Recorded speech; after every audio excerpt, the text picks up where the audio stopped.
Okay, so everybody's wanting me to make a video about some of the things, the healing crisis that I went through during my journey to get better, because it's still an ongoing journey to get better.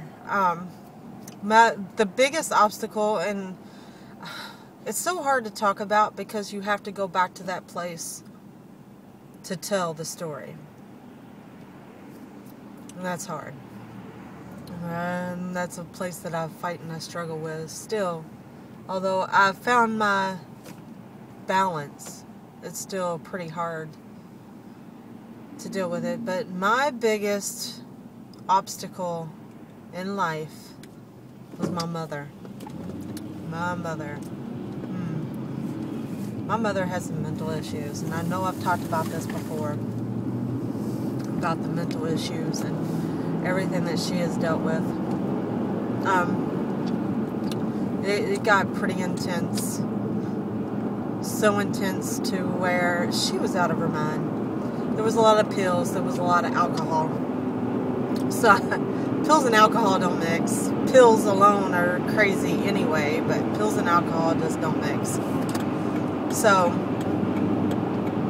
having to deal with that to the point where there would be times that she would beg me to take her life. She would harm me.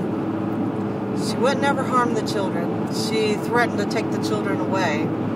There were times that she told me, she spit on me at my son's birthday party once, and told me that she wishes I would go back to hell, to where I came from. I told her gladly if she goes back with me. It wasn't healthy. It was very septic. It was a very toxic environment, which made me even more ill because I fought with that. I held on to that, and I thought there was something that I could do or I did to cause that. Them are all very septic and toxic ways of looking at things. If you want a surefire way to stay sick or become sicker, that's it. That is it. That is the cocktail, if you will, of staying sick and getting sicker.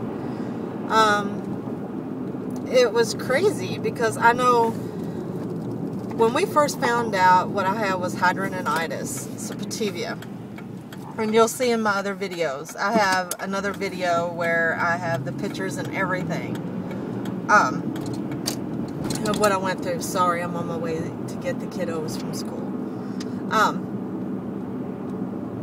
My mom would say that it was God's punishment on me. That's the reason why I have it. She called it leprosy. That was my punishment. And then there would be days when she'd be like, "Oh my gosh, I'm going to fight with you and try to figure out why this is happening." And then she would flip-flop, and so it was that constant roller coaster of I love you, I hate you, I love you, I want to kill you, I love you. Yeah, that was with my mother. And that is what kept me in the hospitals and kept me sick. That is what I had to deal with first and foremost. It wasn't food. It wasn't anything else. I had to learn to deal with that, to separate myself from her. I can love the mom that used to be, but she was no longer a mother. I was raised, for better or for worse, that's your mama. In the Bible it says you honor thy mother and father. That's the way I was raised. Until I went to go see my therapist. And I'm going to tell you the changing point in my life was when the therapist looked at me, and I'm sorry because I'm about ready to say the Mac Daddy cuss word of all time. But you got to understand, in my life too, I never, cussing was bad. Anything was bad. Everything was bad. I lived in this bubble. Nothing hurt me. I can't say bad words. So saying bad words now is a pretty big deal to me because I'm grown. And I needed her to tell me, Karen, you're grown. You're not this little kid inside anymore, scared. I had to nourish that little kid and let the child inside of me know it is okay. Nobody's going to hurt you. And nobody, it's just crazy. But the turning point in my life is when she turned to me, after everything. And I mean, I'm not going to air everything on here. I will write to those that really want to know on Dr. Robert Morse's group, I'm more than welcome to do that. The turning point was when she said, Karen, your family was fucked up. Period. I was like, can she say that for real? Did she just say that phone? And you get a phone call in the middle of your video. Sorry about that. But when she said that, I was confused, and she was right though. And there was no, your family was severely messed up.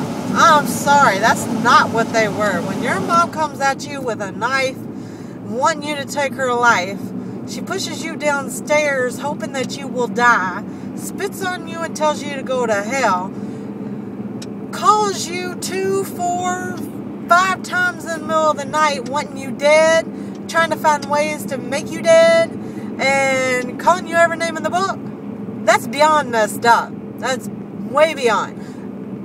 That was the proper use of the F word, and you can challenge me on that all you want, but that, to me, if there was ever a rhyme or reason to use the F word, that would be it. Summing up my life.